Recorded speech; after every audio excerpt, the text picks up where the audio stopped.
It's so hard to be far away from someone you love. I love my family, and when we're apart, I have this photo of us on vacation together that I like to look at.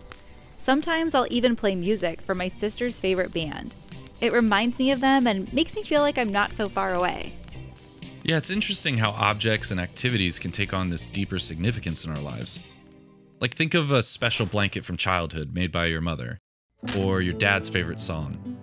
These things become more than just a normal object. They become a sign that reminds you of someone or something important. There were even times that Jesus would use physical things in a way that gave them greater significance.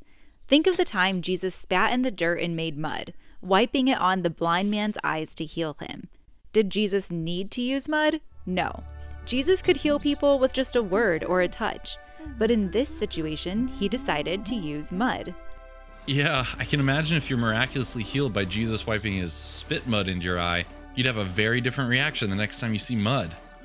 The church, in an even greater way, has instituted certain signs that resemble the sacraments. Remember, Jesus gave the church the sacraments as a way to dispense his divine life to us here on earth.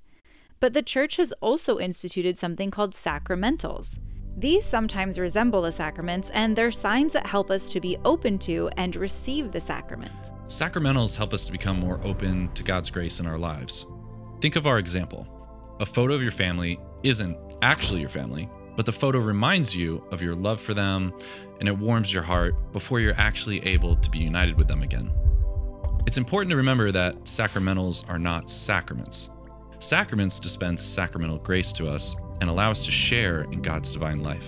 Having photos of your loved ones around your house reminds you of your love for them and their love for you, and could help you to be more loving in difficult times. Sacramentals draw their power from the passion, death, and resurrection of Jesus, and they aid us in our life as disciples of Jesus. They are guideposts and support us throughout our lives, helping draw us deeper into the sacramental life of the church and therefore draw us closer to Jesus. Sacramentals are signs instituted by the church through which the church intercedes and prays for us to be open to God's grace. There are three main types of sacramentals: blessings, consecrations and dedications, and exorcisms. Sacramentals always include a prayer and some specific sign, such as laying on of hands or the sign of the cross or sprinkling with holy water. Let's talk about the first type of sacramentals, blessings. In a blessing, the church prays and intercedes for us that we will use God's gifts for his glory and our sanctification. Blessings can be of people, meals, objects, or places. The church imparts blessings by invoking the name of Jesus in prayer, and usually by also making the sign of the cross. This then becomes a way for these objects, moments, or places to remind us of the way the church is calling us to enter more deeply into the sacramental life. Then we have consecrations or dedications. They're very similar to blessings. Certain blessings have lasting importance because they consecrate a person to God or reserve an object or place for liturgical use. Some examples of blessings that we would consider consecrations are blessings of parents, widows, catechists, or even lectors who read the Word of God at Mass. There are also consecrations where the church blesses a church, an altar, holy oils, vessels and vestments, or bells, for example. The third type of sacramental might surprise you. Exorcisms are also sacramentals. An exorcism is when the church asks publicly and authoritatively in the name of Jesus that a person or object be protected against the power of the evil one. Jesus performed exorcisms and has given the church the power to exorcise in his name. A simple exorcism is performed at every baptism. These are called minor exorcisms. So if you've been baptized, you've participated in an exorcism. This shouldn't be scary, and it's very different than what we see in movies. There are also formal exorcisms that can be performed only by a priest and with permission from the bishop.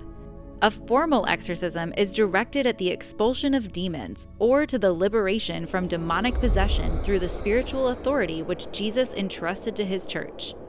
So the church has established certain sacramentals as signs that prepare us to receive the sacraments. But there are also many practices that have developed over the years that are what we call popular piety. This is because they are rooted in different cultures and traditions. Some examples are relics, sanctuaries, medals, rosaries, the Stations of the Cross, or special processions. These do not replace the liturgy and are not the same as the sacraments.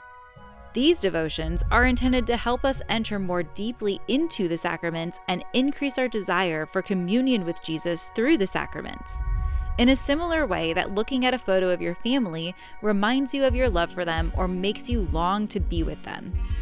These are expressions and outpourings of love and devotion for Jesus that developed over the history of the Church.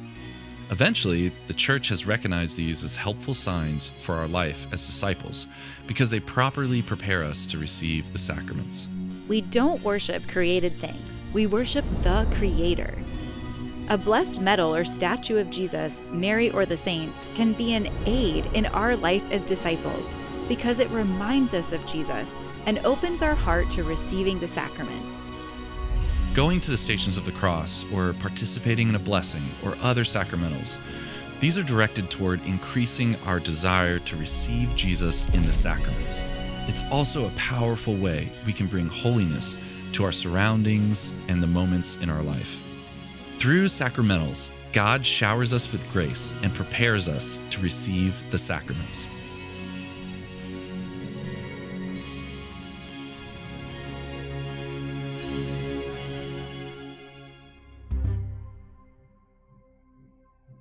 This is the Catechism of the Catholic Church.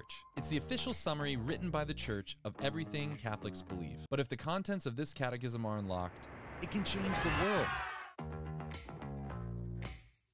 We believe the Catechism isn't a dry, dusty textbook. It's a gift. It's the faithful echo of a God who desires to reveal himself to us. We're creating content that's relevant, watchable, the type of content you want to share with your friends. And all of this will be free to the world and translated into multiple languages. Relationships are that way for sure. It's about getting to know someone and then trusting that person. Relaciones son así. Se trata de conocer a alguien y luego confiar en ese. Dépendait fréquemment de la foi des gens en lui et en son pouvoir. Dia da fé nas pessoas nele. Jesus também foi modelo de fé porque confiou. We're transforming the letter into a living voice for the modern world. We're creating videos, stories, animations, podcasts, social media. We're creating content that's relevant, watchable, the type of content you want to share with your friends. To help people fall in love with the Catechism, the Church, and the heart of the Catechism, Jesus. Join us and help unlock the Catechism for the world. Join in the project to retransform the letter into a living voice.